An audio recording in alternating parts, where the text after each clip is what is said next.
Hi there, hello everybody. Thanks a lot for the fantastic introduction, actually. So, congratulations. And really happy to be here to share with you these moments all together. So, it's my turn that I have to speak with you, but later, if you like, we can stay even better together in a different way. And I will start with this presentation, remembering you that this is our home, it's the blue planet.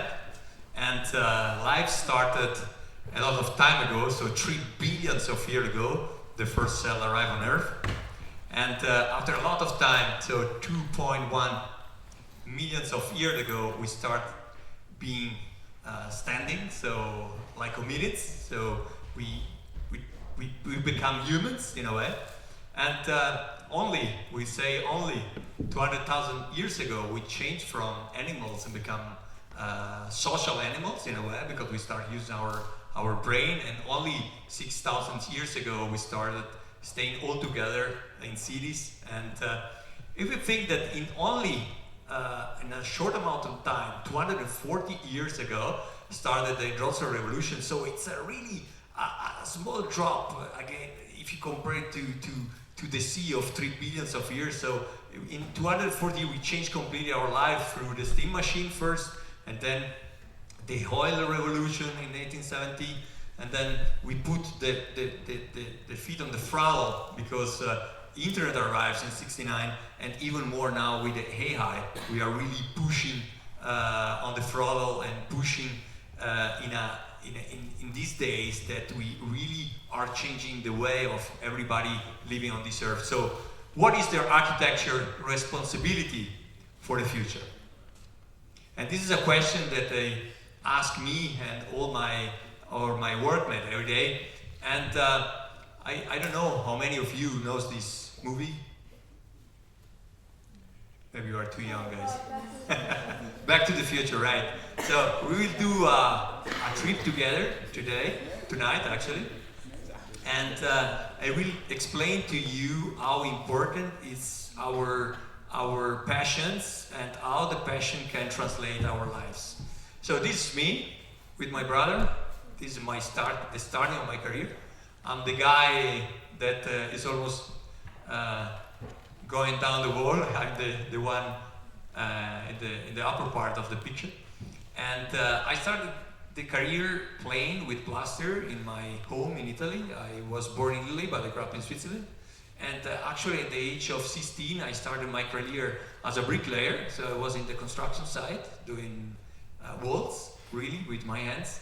And in this way, I really start in the opposite way of understanding how architecture works. And something that it's really important also for you is my advice to you. So it's really important to study, is to be really aware of understanding how the world works. But at the end, it's also really important to use your hands and work together with the real world. And after that, I started a university here in Lugano. It's a bachelor. I became an architect. I always work and study in the company that I grew up. In this company, we built several development in real estate. So I became not only I did all the steps arriving at being the architect of the company. So we choose the land, and then we did project on, and then we sell the project and the flats for my boss to the real estate environment. And then after I decide, because really important, I think, is to look at a topic from different perspective. And so there is not only the theory, but it's also the practical part and vice versa. And this university that in Lugano is the SUPSI. It's really practical, but I needed to more humanistic visions. And architecture is something that you will see later on, that is not only a technical thing, but it's also a humanistic thing. And that's why I went to Mendrisio, to the Academy of Mendrisio. It's the USI, like 20 minutes from here, going south.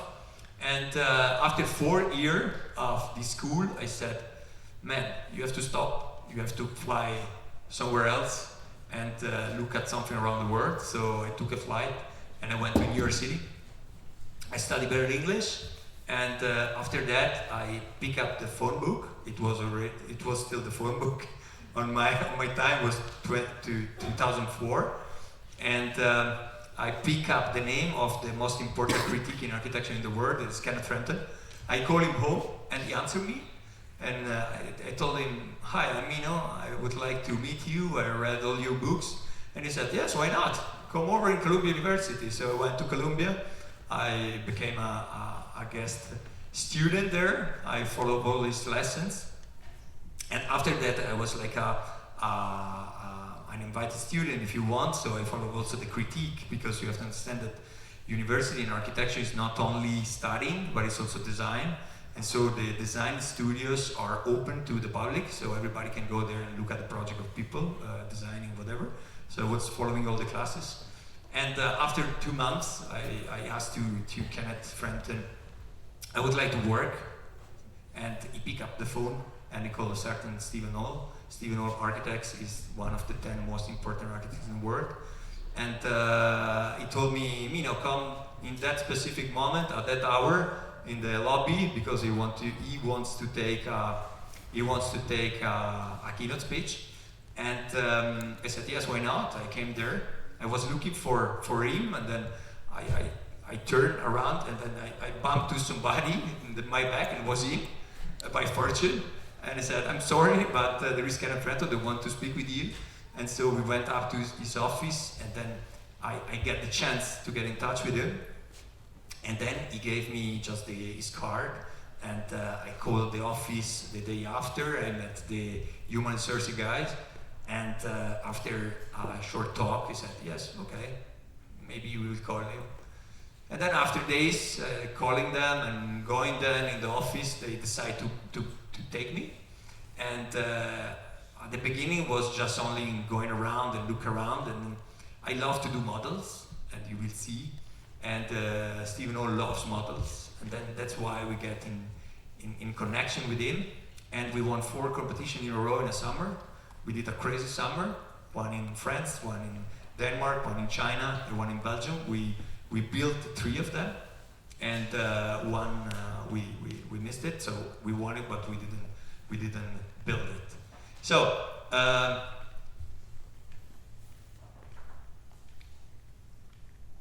What I learned from these guys. Kenneth Frampton, I learned, he's a critique guy, so I learned to make a critique of myself, but you guys don't have to critique too much yourself, because everybody of us has a lot of power, and just you have to take out your power, but on the same time you have to look at something from different perspectives, as I said before, and it's really important to look at the second face of the same coin when you do something. And not with a critic way, but with a different vision, and then you can choose what is better or not. With Stephen Hall Architects, still my mentor, it's a great artist, and I learned how to make come out the butterfly from my belly when an idea arrived to me. And this is really important, because there is this sensation, this power in the world of art and architecture and creativity that comes out to you when I arrive, and it's something that is amazing. And after, I actually forget to tell you that another really important person that I met, this is after when I came back to Switzerland, because when I did everything possible, like sleeping under the table, working, you know that America, it's crazier than here, because they are really crazy hard worker, and and this is the way to really get the stuff. And in this way, I learned from America to really, if you want to achieve something, you just have to want it, and then you get it. And after, when I finished my trip, if you want, in USA, I did everything possible to stay in this office. And then after, I get the job. And I meet this guy in the University of Mendrisio, because I came back to do the master in Mendrisio. And this guy is the founder of OMA, Office of Metropolitan Architecture, with another great architect, that it's Rankulas. And with him, I really learned how to think at the city before to think at the architecture. because architecture is a small pixel in the urban tissue, and so it's really important to think at the world and think at all the different scaling, arriving to architecture and arriving to all the objects that are around us.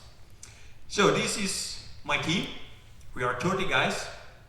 Open being, or being open, is my monography. Actually, I have a monography for all of you guys this evening, so I will give it to you at the end of the presentation. And this monography, there is my way of looking at the world with different eyes. Open being, or being open, is the double face of the same coin. And the only way to understand the world is to really be open to the changes first, and really be open-minded. And only the stupid doesn't change their minds. So it's really important to really be really open and really question ourselves. And I create a protocol. That is my protocol. Everybody can choose his own, but it's the one that I think can allow me, and also architecture, to be really open to the world. The first is Genesis, is part of the analysis. And Genesis are the real needs of people. Not my client, but the people that we live our or mine architecture. And we have to listen before to speak. And we have to really go back to the future, like the movie in our time, because our real needs are in the past. Because we are social animal, guys. We are entering the computer, hey, hi, and whatever. But at the end, we stay good and we feel good when we stay into the nature. And this way of thinking, it's really important to really be in contact with people in a crazy and fickle world that change really fast. You remember what happened to COVID, so we changed completely the life, and also the building today are completely empty in the offices because changed the world. So we really have to anticipate what the people needs. Because architecture is something that takes a lot of time, because from the moment that you get the job, maybe you have to do a competition to get it takes 1 year. Then you win the project, then you design for 1 year the project, then you submit the project to the authorities. If there is no opposition, if you're lucky, you take the permit in 1 year. Then you take 3 more years to build it. So you think in 5 years, you start the design, you have an idea, the people will change their mind because the needs are different. And so that's why we have to anticipate the time. And the second point is place. We live in the blue planet. And the place is something really important, because you remember, all of you guys, when you come from somewhere, there is something magic with a place, something that you cannot even explain. There is something untouchable. There are two different ways of looking at a place. The first part, it's a tangible meaning, that it's the orography of the site, is the geometry, is the meteorology of a site. But this is something really important through the way to start doing architecture. But the second point is even more important, because there is the sociality of a place, there is the history of a place, there is the economy of a place. For instance, if you jump from one side to another of a street, you will change completely the project, because the sun is different, because the view, maybe from one side you see the lake, from the other not. So you can understand how important it is to really analyze a place before to start. The concept is are the butterflies. So are the ideas that comes in different ways, and comes from my side, from my team side, maybe even from my clients, or maybe because I saw a movie, or I saw a sculpture. So in every way possible, it's important to be open to understand how to get this power. And this power, it's able to translate the necessities to real architecture. And in this way, I will explain to you later how I implement this way of thinking. But the final goal, that we are builder, because we do stuff, we create stuff, we are just not creator, but we do real stuff. And is a final goal, is the well-being for everybody and for every place. This is my final goal. And this goal, it's a really important question to you and to everybody, how we can get it. All of us, it's different, but we are all social animals. So we have different skin, but the blood is the same, and we have the same necessities. It does not change the way we used to live in caves and today.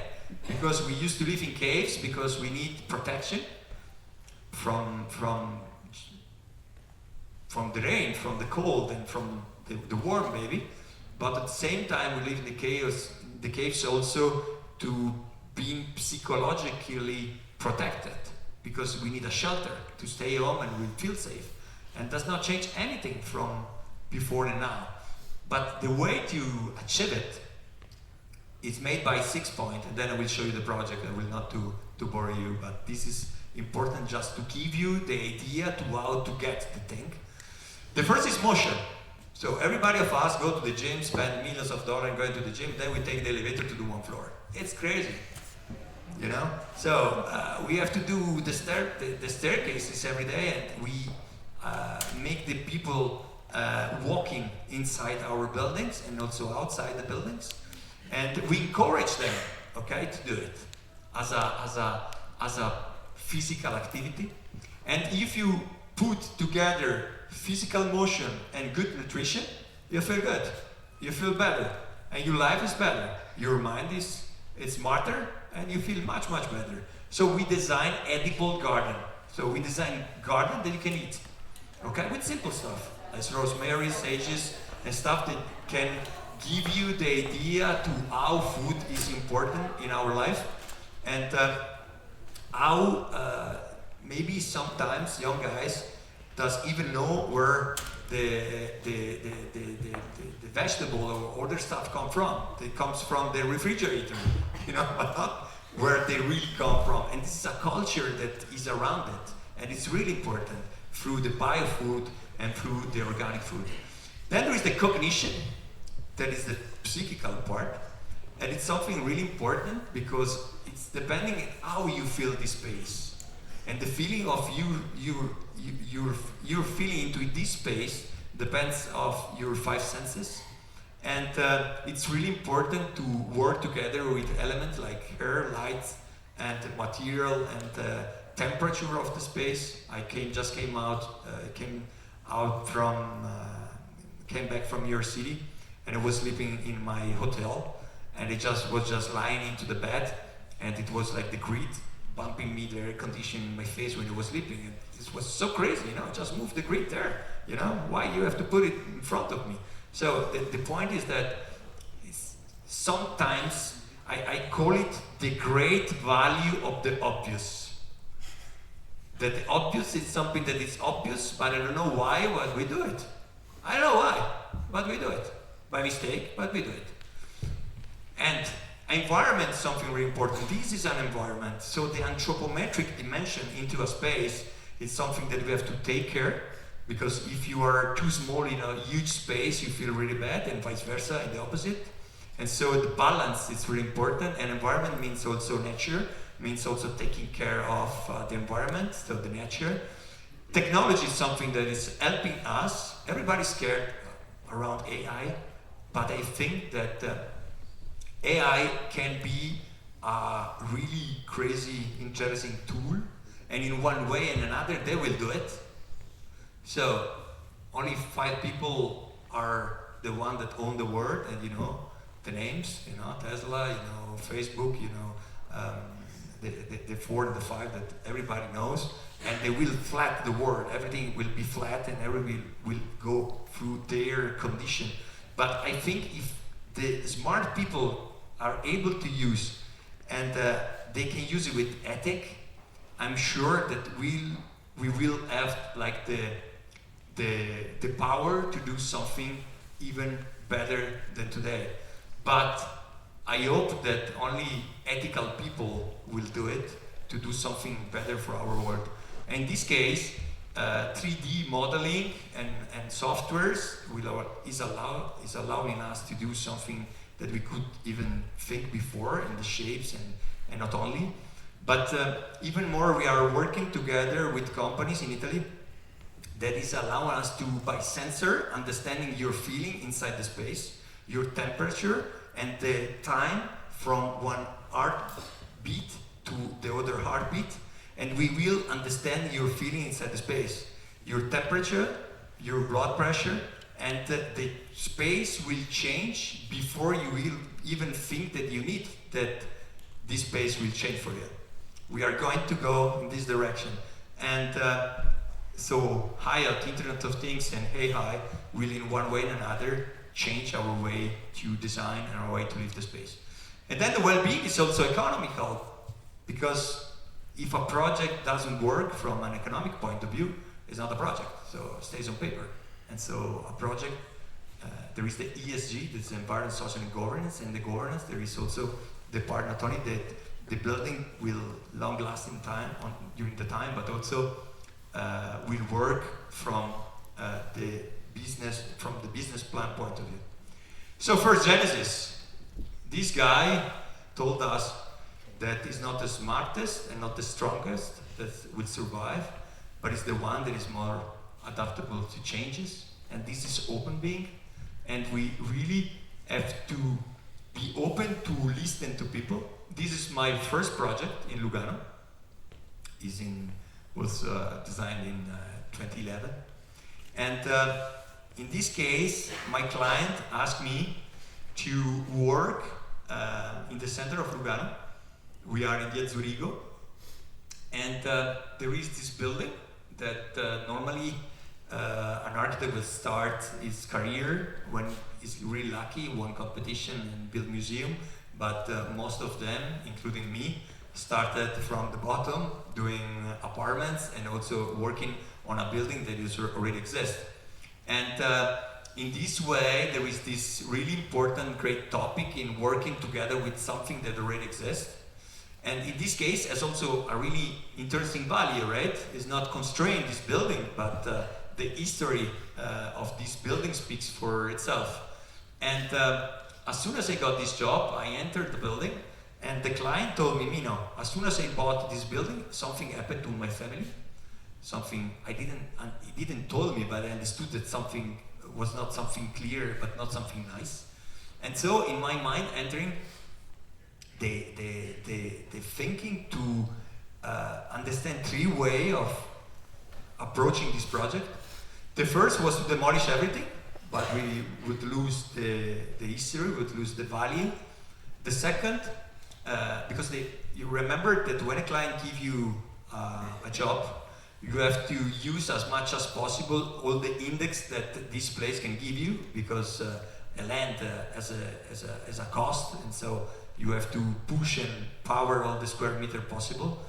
And so for him it was important that it was like an extension, or demolish and build it up on it or side of it, or demolish it and build again. But demolishing, we lose the history. To add a building same on it, in architecture, like in art, a copy is a fake. And the third language for me was the best, and was to speak with different languages. And that's why the concept comes out to my mind, because when I was a child, I was playing every morning in summer on the sea in Apulia, and this guy was my toy. This guy is a hermit crab, and in his moment of growth, he needs a new protection, like my client, that would protect himself psychologically from the house that he built, that he bought. And in this way, I create this synonymous, this metaphor between the guy that is the existing home, and the shell that is the new shelter, the new architecture. And so we did something really easy and then really simple, because we have Via Zurigo that is higher than the building, and so the noise from the street arrives directly to the second floor rooms. And so I create a new shell that is opening to south, and that embrace the existence, and create a dialogue, not only architectonically, but also functionally, because you have the living spaces that are into the shell, and the rooms are cozier, so you feel better, because the wall are a thick wall with a small window, and are in the opposite side from the street, so you can sleep well, and you have this thought and this thinking of protection. And so the idea then explained by itself the project. You see the shell, you see the hermit crab, and you see why we need a new screen, we need a new shell to protect ourselves and to open to an empty space actually into the city. And so there is this dialogue between two typology of architecture with two different entities. And also when you see the plan on the right side, you can understand that it looks like a fossil. So there is this idea that goes not only through the architecture but also through the sketch and the design. And in this way you see that the living spaces, it's divided in the lowest part of the picture, of the plan, and then is connected with the rooms. And you see these shapes that placed with two different times and different architecture. And then we took a carrot into the old villa. We analyzed all the stratification, and we understood the recipe of the plaster of the old house. And remember, the old guys built it better than us today. So the old house are always trying to tell you something more interesting than what we do in these days. And what he understood is that this plaster was really breathable, and it was really important to don't attach something that does not breathe like the old one. So because you will add something that doesn't work. So we used the same plaster, but then I took the brush of a broom, I put it in a basket with the bee wax, and then we played with this brush on the facade, and we create this sensation of a shell. And they invite you to go there. It's already 10 years now, and it's still perfect because it's really breathable, and the material is like a bit shine. And then there is this idea that every room has 3 windows, and every window goes into the space, one in the higher part, one in the middle, one in the bottom part. And if you see the glass parapet, like in this part here, there is this window that the glass parapet goes 10 centimeters higher than the window that's open below. So I can make enter the air, but I cannot make enter the noise. So we understood that it's really important to listen people and listen the needs. And the idea in this case came out from 2 ways. The first was the need of the guy that wanted, in one way and another, to preserve the architecture because it was scared in one way and another to demolish. And the second came from my childhood, because I remember myself playing with this guy, and this guy allowed me to have the idea to create something that will protect the old architecture. The place. The place, as I said, has 2 meanings. The first is morphological and geometrical and blah blah blah. I don't want to bore you. And the second are the geopolitics, the history, the economy, the sociality, and other stuff. This was my first competition one. It's a really important project for me because it get me also some push in the market, and it's the first place of this competition for a big project. Is in Paradiso. I can also invite you to come here. And this place is really crazy interesting from the point of view of the environment, because it has 4 important elements that connect the point to the environment. The first is looking high on the right, that is looking to Gandria with a perspective to the lake. The second is looking to the city, looking north. On the west, you see, the one on the right, there is also a park, it's Parco del Guidino. It's a beautiful park with the view on the lake of Lugano. On the left side, there is a wood, but it will be kissed by the sunset. And on the back there is the Monte San Salvatore that everybody knows. That is a mount, the icon of Lugano, that put its shadow on the place. And so the only way to build 40,000 cubic meter, 40 luxury apartment, was that the site elevate its own shape and translate itself into architecture. And when elevate itself, move and shape its body, looking through those 4 perspectives. And so the idea was to really have the gentleness of the beauty of the woman body that lie into the earth and lie into the site, but the power of the woman and the strongness of the woman comes out from the side without being does not work anymore.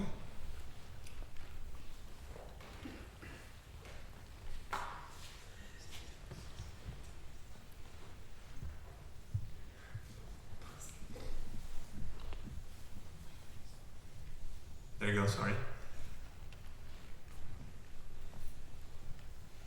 And so the gentleness of the place comes up out from the mountains, and you see the strongness of the architecture that looks through this perspective. You see the Santa Salvatore Mount in the back. And then I create this double height space because it's a luxury building for luxury apartments. And the Parco del Guidino, it's up where there is this hay up into the line of the section. And to today, this place was dividing this really important aspect in the landscape, and are the lake, the park with the lake view, and the wood. And I create this new path that connect these two completely different entities into the landscape. And building this huge project is long 150 meters, so it's one field, soccer field and a half. And in this way, it was really important to me to fit as much as gentle as possible. And that's why not only during the design but also the construction site, we were really looking to find a way to taking care of the perspective of the humans arriving to the project. And there is a path that starts from Paradiso, and you from Lugano you go to Paradiso, then you can go up to this path, and from here you can walk up to the San Salvatore Mount, and you arrive to this point that allow me to divide into the project. It's 9 floors high, really high for Lugano, but I divided in two, 3 floor on the back and on down, as you see with this green wall. And this green wall becomes the new scenography of the Parco del Guidino, to try as much as possible to integrate this huge amount of concrete and steel into the nicest way possible. And then when you walk, you arrive to a specific point that is opening to you the perspective, and you go from the right side to look into the city of Lugano, and on the left you go to a path that then I will show you. And this is the double height space where I create a gap of light, and you see that there are the two entities. So the first entity is the curved shape, that is the wall that contains the earth and contains the nature, and in the other side there is the architecture that is really straight and creates a shadow. You see this light that make the people understand where to go, because this light arrives from morning to evening, from sunset to sunrise to sunset, sorry, from east to west.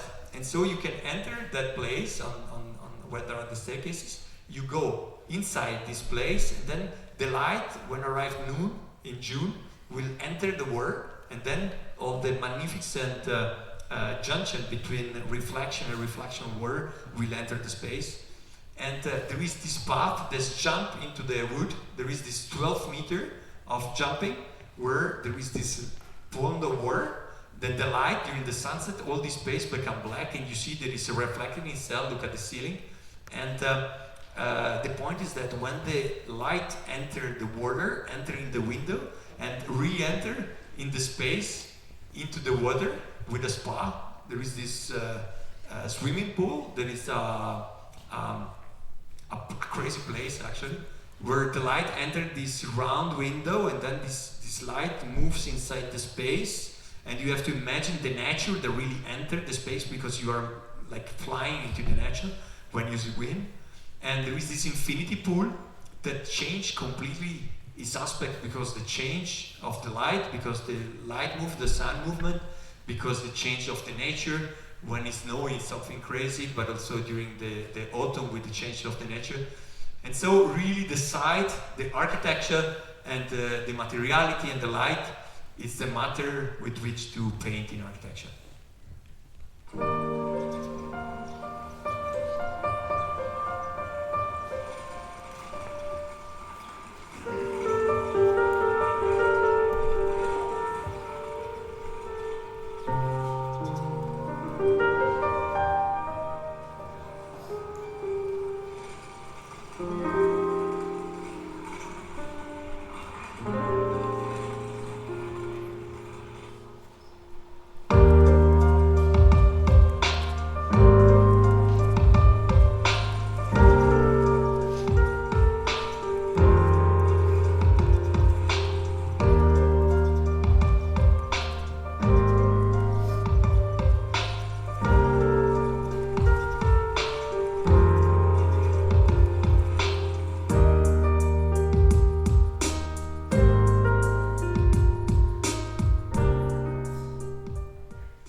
So then after architecture, it's also a design, it's also something that plays not only with the places, but also with the anthropometric dimension of human beings, because everything is around you is designed because of you. And your chair, your clothes, your shoes, wherever it's around you is designed in a good way or not in a good way, but it's designed because of your anthropometric dimension. And so it's really nice also through this project that we went through all the different scales. We design all the layouts of the apartments, we design all and we furnish all the apartments. And these, for instance, are the feet of the woman that enter the wood, so you are flying into the wood with a bird twittering, so you are on the 5th floor in the middle of the wood with no noise. You feel only the nature around you, and you are in the middle of the city in Paradiso. And then after we work also, and some company asked us to design furniture, and one of the leading company in Italy doing services for restrooms, of high standing restrooms, Antonio Lupi, and they asked me to do a freestanding basin, and the idea comes to me to this guy that allow us to understand how important is anthropometry in our life. So Leonardo da Vinci and the Leonardo's man is inscribed to the two really simple shapes. The square represent the earth, and the circle represent the sky to him.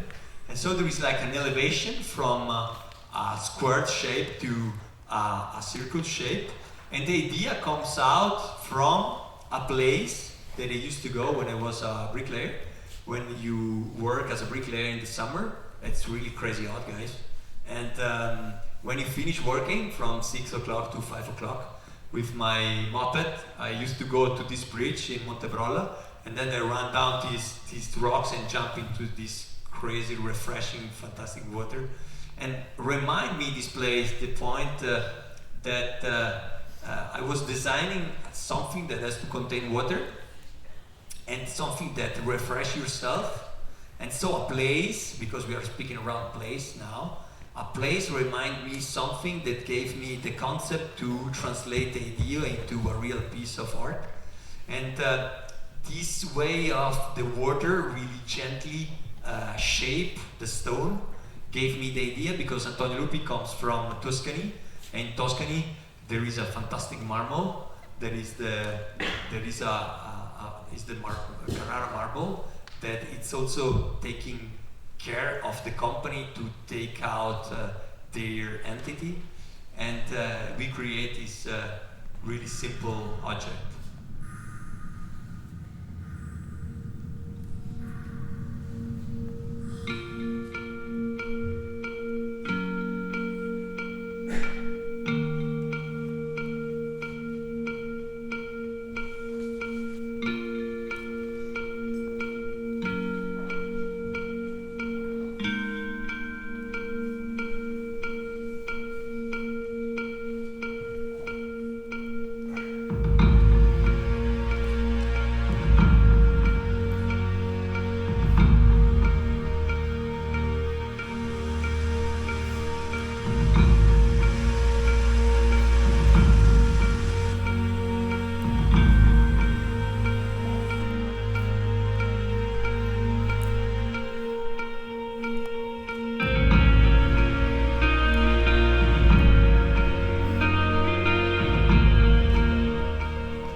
So you understood how the differences between the different dimension from macro to micro, from outdoor to indoor, explain to us how architecture can really take care, not only the environment, but also the architecture and the interior design, not only for the people staying together, but also for the intimacy of every single space that we use in life, through arriving to the objects of the everyday. The concept. The concept is the nicer part, if you like, in our job, is the creative part, and arrives from different ways, from meta-projectual idea, from maybe something that you dreamed, maybe something that you hear from a movie, from a song, from a poetry, from wherever. And this is a project that won some international award, and it's called Blade. And Blade comes from a visit that I did into a piece of art. This is Richard Serra. He's maybe the most important land artist in the world.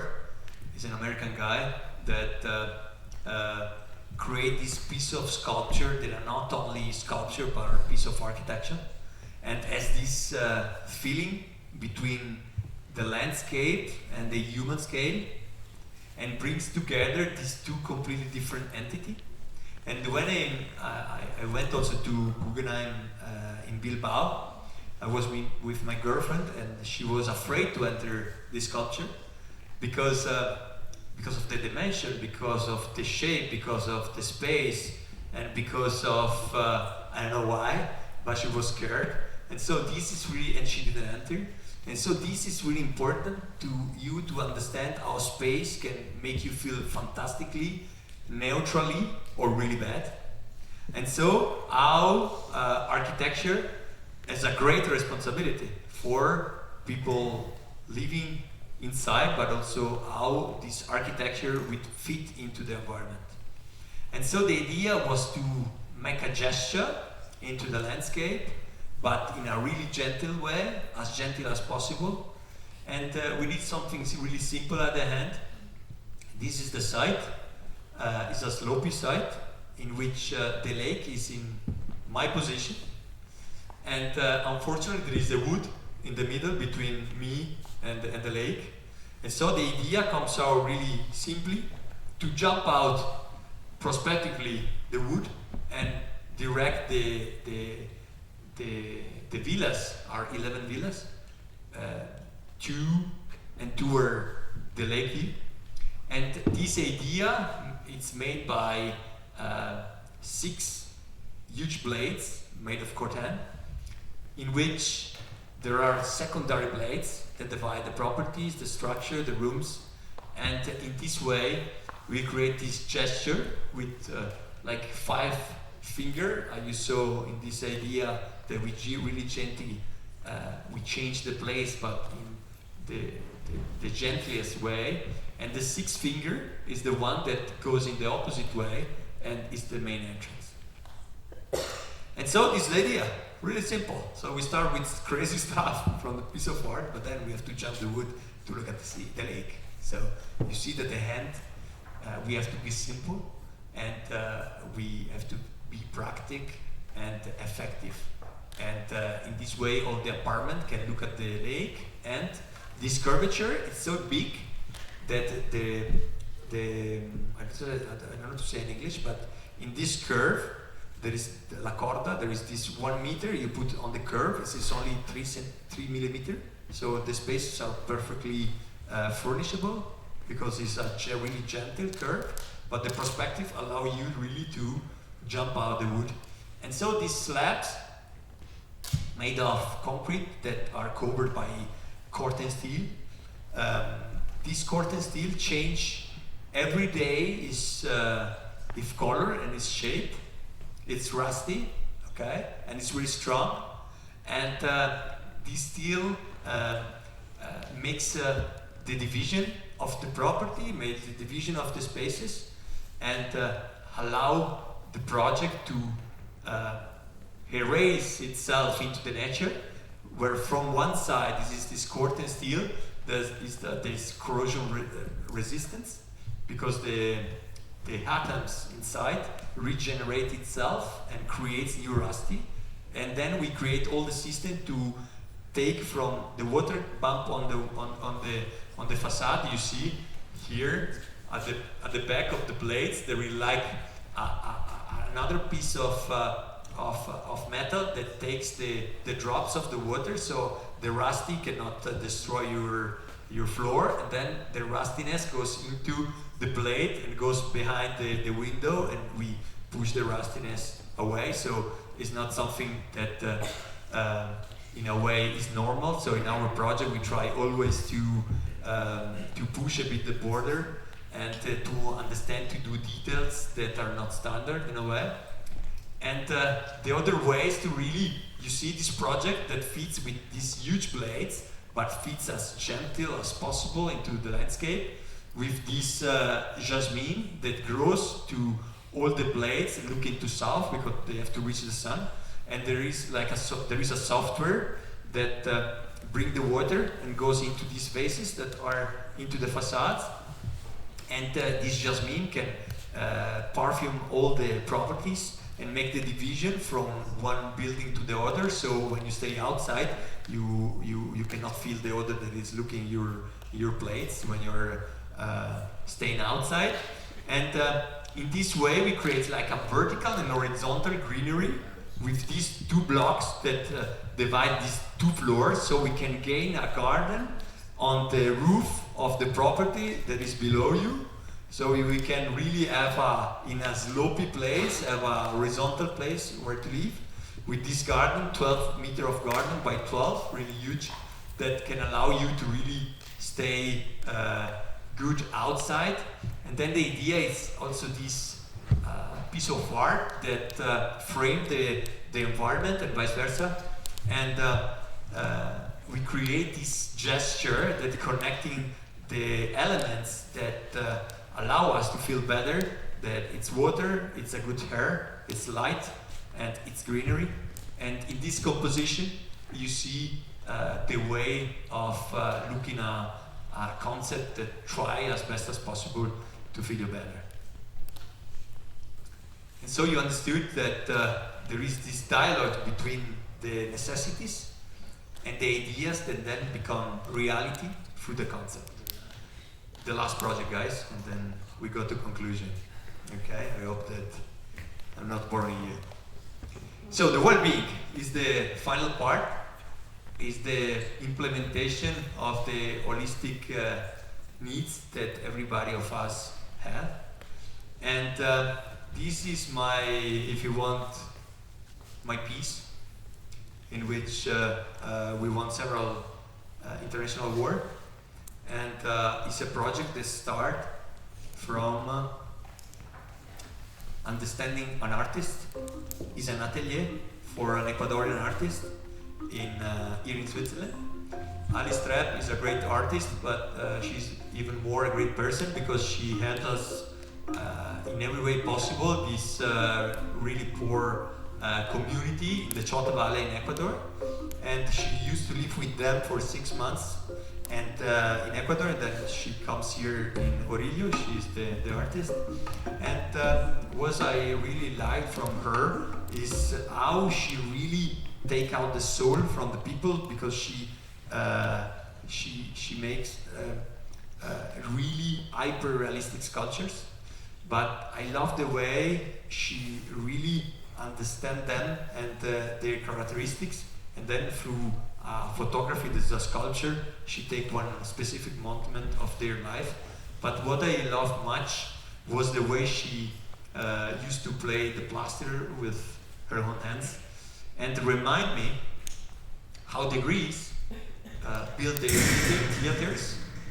The Greeks choose really carefully the places where to design and where to build theaters. And the theaters and the gradonate of the theater was just a juxtaposition of stone that they grabbed there and then they sculpt on the site.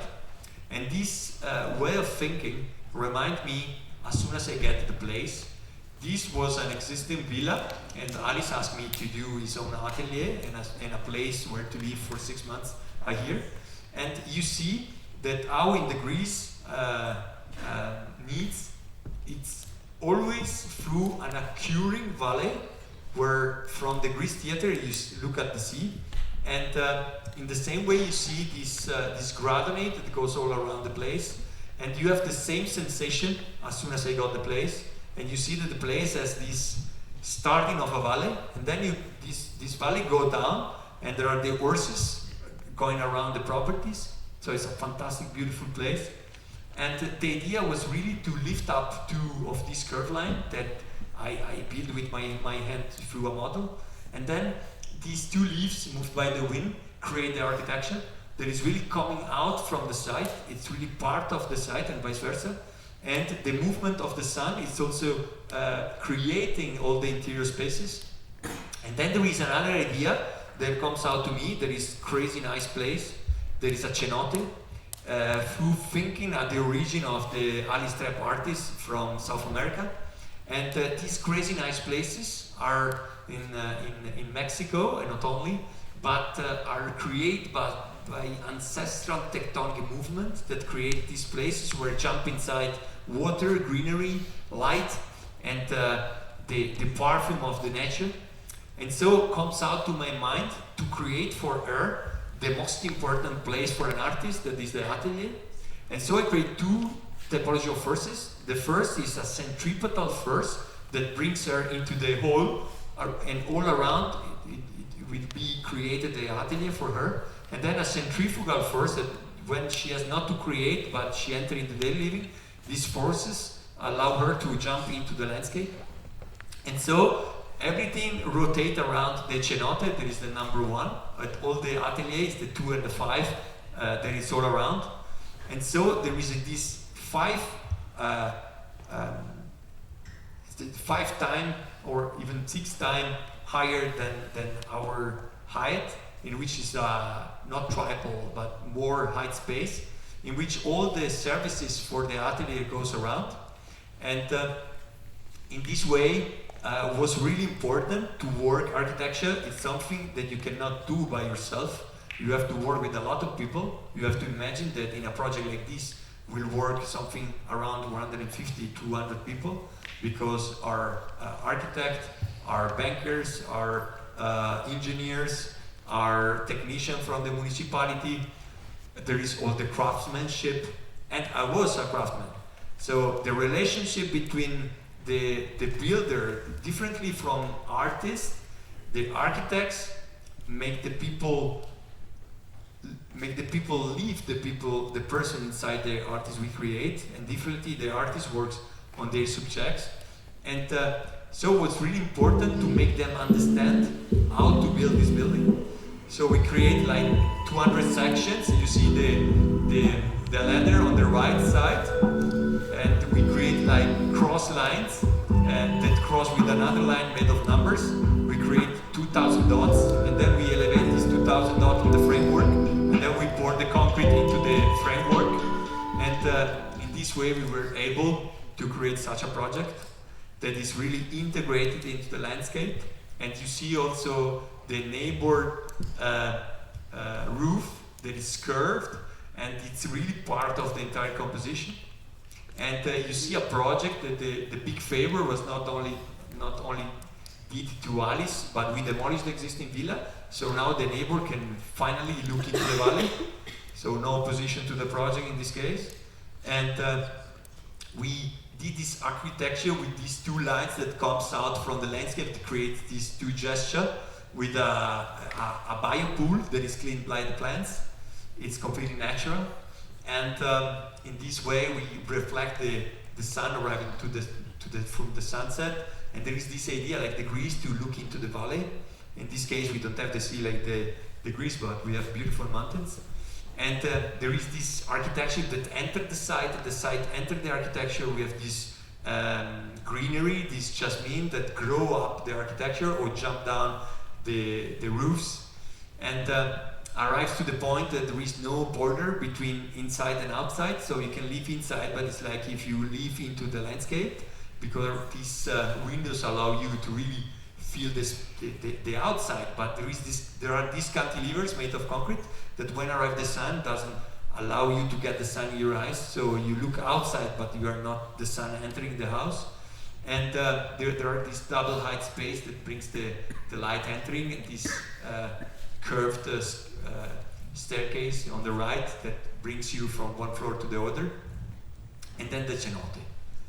The cenote to me was a really important space for Alice, and I translated this concept through a fantastic place for her. She can lie down into this pond of water. There is a mirror. I put inside black, small, rounded gravels which you can enter like a natural massage, and you can prepare your body and your shape into the water. You can make the water go around your face, and then open your leg and arms, and look up the sky, look at the movement of the clouds, hear the bird twittering, the perfume of the jasmine, and there is this idea of the sublime in the everyday, before, during, and after the creation of abstract art.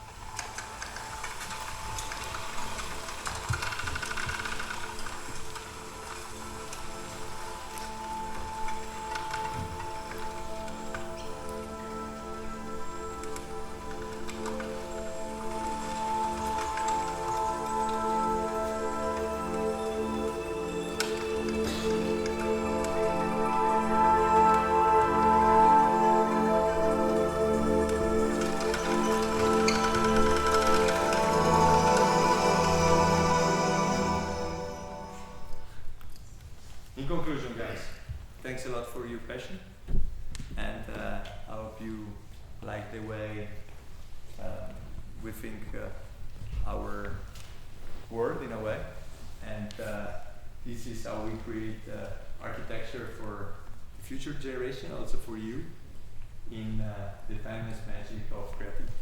Thanks a lot for your